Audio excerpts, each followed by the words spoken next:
Hari ini saya akan menjelaskan perkembangan kasus COVID-19 selama 1 tahun ini. Sepanjang 2021, kita telah melewati berbagai kesulitan dan tantangan pandemi COVID-19, baik dari sisi kasus maupun modal dalam penanganannya. Sudah sepantasnya kita bersama-sama memetik pelajaran penanganan pandemi 1 tahun ini, terutama sebagai fondasi dalam memantapkan langkah bersama menuju 2022 yang produktif dan aman COVID. Apabila dilihat dari laju kasus positif di tahun ini, kita telah mengalami 2 kali lonjakan kasus. Lonjakan pertama bermula sejak akhir 2020 yang terus meningkat dan mencapai puncaknya pada tanggal 25 Januari 2021. Lonjakan kasus pertama ini berhasil diturunkan selama 15 minggu berturut-turut, terutama karena upaya pengendalian lonjakan tersebut dibarengi dengan kebijakan PPKM Mikro dan Posko pada tiap desa atau kelurahan. Kebijakan-kebijakan ini berperan dalam menurunnya kasus hingga sebesar 70,5% dari puncak kasus pertama dan mencapai titik kasus terendah pada pertengahan bulan Mei. Selanjutnya, kita mengalami lonjakan kedua yang puncaknya terjadi pada bulan Juli. Lonjakan ini disebabkan oleh adanya varian Delta yang diberi peluang untuk menular di tengah masyarakat melalui tingginya mobilitas selama periode Idul Fitri. Kebijakan peniadaan mudik nyatanya tidak cukup dalam menurunkan mobilitas penduduk di masa ini. Alhasil, kasus melonjak signifikan hingga mencapai puncaknya sebesar 1.200% dari titik terendah pada bulan Mei, hanya dalam waktu 9 minggu saja.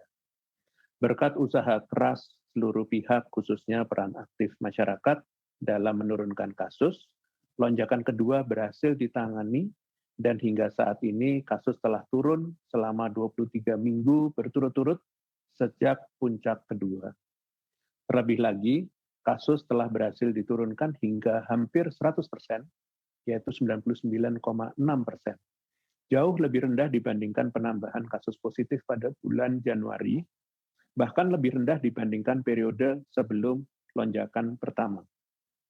Artinya, jika kita bisa mencapai 100% penurunan dari puncak kasus tertinggi tersebut, atau 0,4% lagi, maka tidak ada lagi penambahan kasus positif dan kita dapat bebas dari COVID-19.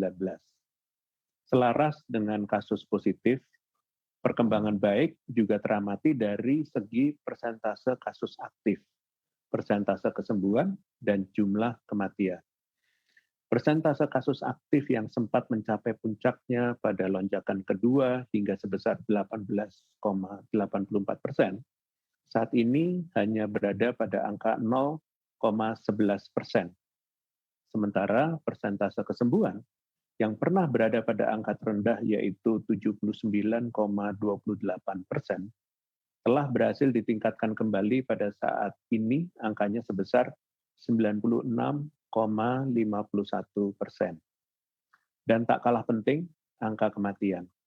Sejak awal pandemi hingga saat ini, sudah terdapat 144.063 orang yang meninggal akibat COVID.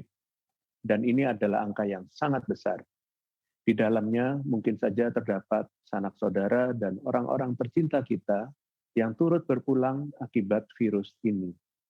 Di tahun ini, angka kematian harian sempat mencapai titik tertinggi pada lonjakan kasus kedua, yaitu merenggut 2.048 nyawa orang-orang di sekitar kita dalam 1 hari saja. Saat ini, pertanggal 27 kemarin, jumlah orang yang meninggal harian karena COVID-19 telah turun drastis menjadi 8 orang dalam sehari, dan bahkan pernah mencapai angka terendah yaitu 1 kematian dalam sehari pada tanggal 28 November lalu. Meskipun angka kematian sudah berhasil ditekan hingga sangat kecil, nyawa tetaplah nyawa yang tidak tergantikan meskipun hanya 1 saja orang yang meninggal. Selanjutnya, apabila dilihat dari positivity rate yaitu angka yang menunjukkan banyaknya orang yang terdeteksi positif dari keseluruhan orang yang dites. Indonesia juga dalam kondisi yang cukup baik. Setelah sebelumnya pada puncak kedua, angka positivity rate sempat mencapai 33,25%, saat ini telah mencapai angka 0,07%. Di akhir tahun ini, jumlah orang yang dites didominasi oleh kepentingan screening seperti untuk syarat perjalanan. Hal ini menunjukkan bahwa kebijakan testing sebagai syarat perjalanan efektif mendukung aktivitas masyarakat yang produktif, aman COVID, dengan menghindarkan penularan antar wilayah. Meskipun demikian, akan lebih baik lagi apabila di tahun yang akan datang, kita terus meningkatkan cakupan orang yang dites untuk tracing kontak erat dan testing pada orang bergejala. Adanya perbaikan kasus positif, aktif, sembuh, meninggal, hingga positivity rate sepanjang tahun 2021 ini tentunya tidak terlepas dari kontribusi seluruh lapisan masyarakat dan pemerintah. Tidak semua negara mampu untuk menghadapi pandemi COVID-19 ini dengan kuat dan tangguh, apalagi karakteristik Indonesia yang merupakan negara luas dengan jumlah penduduk yang tidak sedikit. Upaya-upaya yang telah dilakukan sepanjang tahun ini, yaitu peningkatan jumlah tempat tidur rumah sakit rujukan, laboratorium rujukan, fasilitas isolasi terpusat, serta posko tingkat desa atau kelurahan. Pertama, jumlah tempat tidur ruang isolasi dan ICU rumah sakit rujukan. Di awal tahun 2021, Indonesia hanya memiliki total 45.000 tempat tidur untuk COVID. Sementara saat ini, jumlah ini sudah ditingkatkan hingga 81.000 atau hampir 2 kali lipat. Selain itu, jika dilihat dari angka keterisian tempat tidur atau BOR, saat ini BOR isolasi hanya terisi 2,24% dan BOR ICU 3,88%. Kedua, jumlah laboratorium rujukan COVID-19 pada Januari 2021, jumlah laboratorium yang menjadi rujukan COVID-19 hanya sebesar 510. Sedangkan saat ini sudah berhasil ditambah hingga 902 atau hampir 2 kali lipat. Terlebih pula, persentase testing yang dilakukan oleh laboratorium ini sudah jauh melebihi target testing WHO, yaitu sebesar 503%, yang pada awal tahun hanya sebesar 85%. Bahkan saat ini kita memiliki lebih dari 23.000 fasilitas pemeriksa antigen yang tersebar di seluruh Indonesia. Ketiga, tempat tidur isolasi terpusat. Per Juli 2021, kita telah memiliki 20.000 tempat tidur isolasi terpusat yang tersebar di seluruh Indonesia. Tempat isolasi terpusat ini siap dan fleksibel untuk diaktifkan kembali ketika sewaktu-waktu dibutuhkan. Yang keempat, jumlah posko di desa atau kelurahan. Posko desa atau kelurahan ini menjadi alat pengawasan kita hingga di titik terendah di seluruh wilayah di Indonesia. Sepanjang tahun 2021, kita berhasil menggerakkan pembentukan 29.000 posko. Artinya 35,81% dari total desa atau kelurahan di Indonesia telah memiliki posko. Angka ini tentunya masih harus terus ditingkatkan, mengingat posko merupakan garda terdepan di tingkat mikro dalam penanganan COVID-19. Semua modal yang kita miliki dan berhasil kita tingkatkan ini menunjukkan kemampuan adaptasi, kesigapan, dan resiliensi seluruh lapisan masyarakat Indonesia dalam penanganan pandemi. Hal inilah yang menjadi modal penting bagi kita untuk terus bertahan melawan tantangan pandemi yang dinamis, termasuk varian Omikron yang saat ini kita hadapi, dan bahkan keluar dari pandemi COVID-19 ini di masa yang akan datang. Semoga kilas balik ini menjadi pengingat bagi kita semua bahwa lonjakan kasus adalah hal yang mudah terjadi apabila kita lengah, terlebih pula terdapat faktor-faktor lain yang lebih sulit kita kendalikan, seperti munculnya varian baru. Ketika sudah terjadi, lonjakan kasus membutuhkan waktu yang lebih lama untuk dapat turun. Hal yang sulit adalah mencegah kenaikan kasus dengan mempertahankan upaya-upaya pengendalian COVID yang seimbang dengan aktivitas masyarakat yang produktif, aman COVID, di tengah kondisi kasus yang sedang terkendali. Kendati demikian, semoga menjelang tahun yang baru ini, kita tetap mengingat betapa besar dampak lonjakan kasus, terutama terhadap kondisi ekonomi masyarakat. Mempertahankan kasus agar tetap rendah dan mengendalikan kenaikan kasus sedini mungkin masih harus menjadi fokus utama kita di tahun yang akan datang. Selanjutnya, saya akan mengajak masyarakat Indonesia untuk kembali mengingat berbagai perjuangan yang telah kita lalui selama setahun belakangan ini. Berbagai peristiwa yang dinamis serta kebijakan yang adaptif ini sedikit banyak mempengaruhi kehidupan masyarakat. Untuk itu, diharapkan kumpulan peristiwa ini dapat menjadi refleksi dan penyemangat kita untuk tetap menjaga semangat dan konsistensi melawan COVID-19. Kita dapat melihat perkembangannya setiap momen penting dalam penanganan COVID-19 selama tahun 2021 dengan berfokus pada tiap aspeknya, di antaranya yang pertama, terkait pengendalian aktivitas masyarakat. Pemerintah telah melakukan berbagai macam modifikasi pengendalian aktivitas masyarakat. Misalnya, untuk pengendalian COVID-19 per daerah, awalnya sempat dilakukan PPKM Jawa Bali pada bulan Januari hingga Februari pada beberapa kabupaten kota tertentu yang mengalami kenaikan kasus, lalu disesuaikan dengan perspektif mikro sebagai penanganan di hulu dengan penerapan PPKM mikro dan pembentukan posko desa atau kelurahan. Lalu, saat terjadi transmisi komunitas yang menyebabkan ledakan kasus atau gelombang kedua di bulan Juli, sehingga mendesak adanya pengetatan melalui PPKM darurat dan pengetatan PPKM mikro atau disebut mikro lockdown.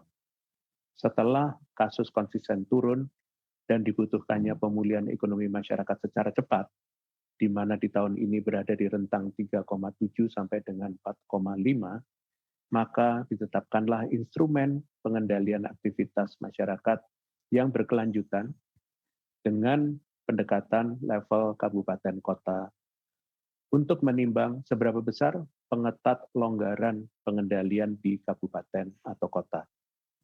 Khusus bagi hari raya besar atau waktu libur yang sangat potensial menyumbang kenaikan kasus, maka pemerintah menyusun skenario pengendalian sesuai kondisi kasus saat ini. Pada setiap peraturan yang dibuat, perencanaannya dilakukan jauh-jauh hari dan melibatkan lintas kementerian lembaga untuk kesiapan implementasi kebijakan yang sigap. Yang kedua, terkait kebijakan mobilitas.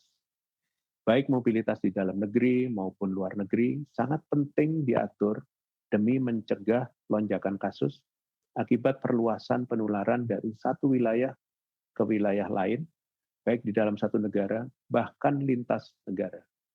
Kita amat menyadari bagaimana dinamisnya kebijakan mobilitas, di mana prinsipnya diubah sebagai bentuk upaya cepat tanggap dengan mengamati kondisi kasus nasional dan global, kesiapan sarana dan prasarana asal dan tujuan perjalanan, riwayat vaksinasi pelaku perjalanan, serta arus perjalanan saat itu. Yang ketiga, terkait mutasi dan varian virus. Pertama kali spesimen bervarian alfa, beta, dan delta ditemukan di Indonesia pada awal tahun, sedangkan varian Omikron baru saja dideteksi di akhir tahun ini. Dalam perkembangannya, pemerintah melakukan antisipasi saat terjadi importasi kasus, yaitu melakukan penyesuaian aturan pelaku perjalanan, di antaranya penetapan kriteria WNA yang boleh masuk ke Indonesia, penyesuaian durasi karantina baik dari asal negara maupun riwayat vaksinasi, dan peningkatan kapasitas whole genome sequencing yang saat ini sudah memiliki kemampuan melacak kode genetik sebanyak 500 sampai dengan 600 sampel. Selain mencegah masuknya varian dari luar wilayah, varian baru juga berpotensi muncul di dalam negeri. Potensi munculnya varian baru ini sebanding dengan tingginya tingkat penularan di masyarakat. Dalam hal ini, Indonesia berupaya keras mengendalikan kasus hingga sampai pada level yang cukup rendah seperti saat ini, sehingga sampai sejauh ini kita belum menjadi kontributor timbulnya varian baru yang lebih memberatkan kondisi pandemi di dunia. Keempat, terkait dengan vaksinasi. Indonesia memulai penyuntikan perdana kepada Presiden dan beberapa pejabat publik pada awal bulan Januari. Lalu selanjutnya di bulan Februari, pelaksanaannya mulai bertahap dilakukan berdasarkan skala prioritas masyarakat, menimbang kerentanan kelompok terpapar COVID-19. Pada bulan selanjutnya, demi menjamin ketersediaan vaksin jangka panjang, serta mendorong kemandirian anak bangsa, pemerintah menetapkan kandidat vaksin merah putih untuk didukung sepenuhnya rangkaian proses produksi serta hilirisasinya. Lalu di bulan Mei, untuk mempercepat laju vaksinasi, pemerintah juga bermitra dengan pihak swasta seperti sektor industri untuk menjadi penyelenggara vaksinasi atau melaksanakan vaksinasi gotong royong. Akhirnya di akhir tahun ini, Indonesia mencapai target vaksinasi oleh WHO di mana 70% populasinya telah divaksin dosis pertama dan 40% populasi telah divaksin dosis kedua. Kita berharap pengalaman selama setahun ke depan menjadi pembelajaran ke depan agar kita dalam lebih antisipatif mencegah kemunculan kasus. Kasus yang terkendali saat ini adalah hasil pengendalian COVID-19 melalui berbagai modifikasi perilaku masyarakat serta kekebalan komunitas akibat vaksinasi maupun kekebalan akibat infeksi. Dengan ini, pemerintah hendak mengucapkan terima kasih pada seluruh elemen masyarakat yang tidak kenal lelah ikut serta mencegah penularan COVID-19. Selain itu, pemerintah juga hendak mengucapkan bela sungkawa kepada ribuan orang yang telah meninggal akibat COVID-19. Semoga kita semua yang masih sehat dan bertahan dapat melanjutkan estafet perlawanan kepada COVID-19. Namun, perlu diingat, walaupun pemerintah telah mengagendakan rencana transisi Indonesia menuju endemi COVID-19, namun virus COVID-19 masih ada di berbagai belahan dunia. Untuk itu, perlu adanya perubahan perilaku masif bagi siapa saja yang belum menjalankan protokol kesehatan secara sempurna dan konsistensi bagi siapa saja yang sudah disiplin, karena langkah tersebut dapat menjadi kunci pemutusan rantai penularan.